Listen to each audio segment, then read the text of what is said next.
So this is going to be a companion video for Of Mice and Men Chapter 5.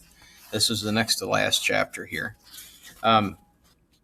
So holy cow, does a lot happen in this chapter. So when it opens up, we're in this barn, and Lenny, poor Lenny.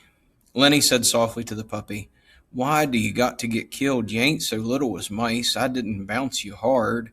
He bent the pup's head up and looked in its face, and he said, "Now maybe George ain't going to let me tend no rabbits if he finds out you got killed." So Lenny was given this puppy, right? And he pets it, and he kills it.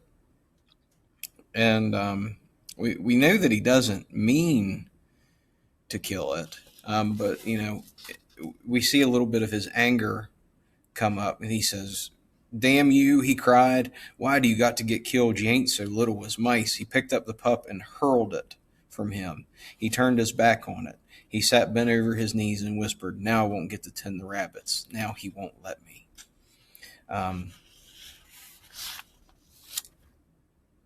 And what we find out is that the puppy kind of like nibbles at him, a little bit. And Lenny smacks the puppy and kills it. Okay. And he goes, "I didn't hit you that hard," right? Lenny's big problem is that he doesn't know his own strength. And so that is the scene that we find Lenny experiencing whenever Curly's wife comes in to the barn. So a little bit later on in the chapter here, we find out that Curly's wife doesn't actually like Curly. She says, "Well, I ain't told this to nobody before. Maybe I ought not to. I don't like Curly. He ain't a nice fella." And because she had confided in him, she moved a little closer to Lenny. So she scoots a little bit closer to him and sits beside him.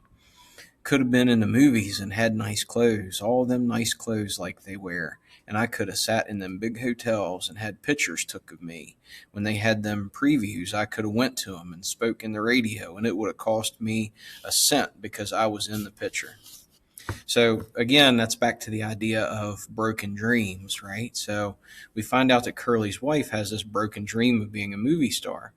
And we also realize that that's linked to the broken dream of George and Lenny owning the farm and tending the rabbits, right? So Lenny, when he kills that puppy, it's a sign that his dream of owning this farm and being able to tend the rabbits might not happen. And Steinbeck takes that way, way to the extreme when Curly's wife basically lets Lenny pet her hair. Okay. And we know what happens when Lenny gets scared because we see this with Curly's hand. Lenny grabs on and he doesn't let go. Right. So here's the scene. Lenny's big fingers fell to stroking her hair. "Don't you mess it up," she said. Lenny said, "Oh, that's nice." And he stroked harder. "Oh, that's nice. Look out now, you'll mess it." And then she cried angrily, "You stop it now, you'll mess it all up." She jerked her head sideways, and Lenny's fingers closed on her hair and hung on. "Let go," she cried. "Let go." And he doesn't let go.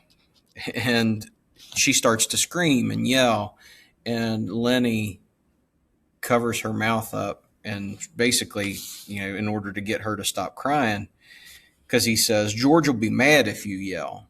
He's worried about George being mad. He doesn't understand what's happening here, but he doesn't want George to be mad, so he covers her mouth up and her nose, and he's so strong that he strangles her and kills her. And so he buries her in a little bit of hay, and then he goes to run to the place that George told him to meet if he should ever get in trouble.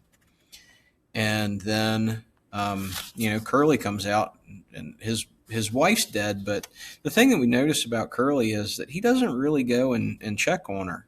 Slim is the one that goes and checks on her to make sure that she's actually dead. Curly doesn't.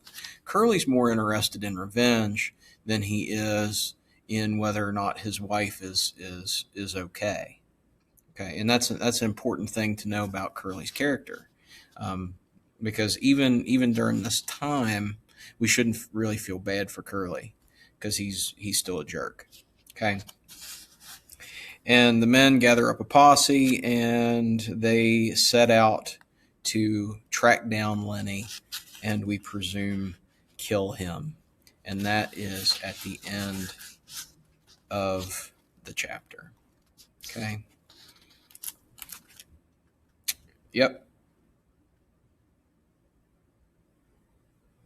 So, um, the next chapter is the final chapter, and it's a pretty good book. And I hope you guys are enjoying it. And I'll see you at the end of chapter 6.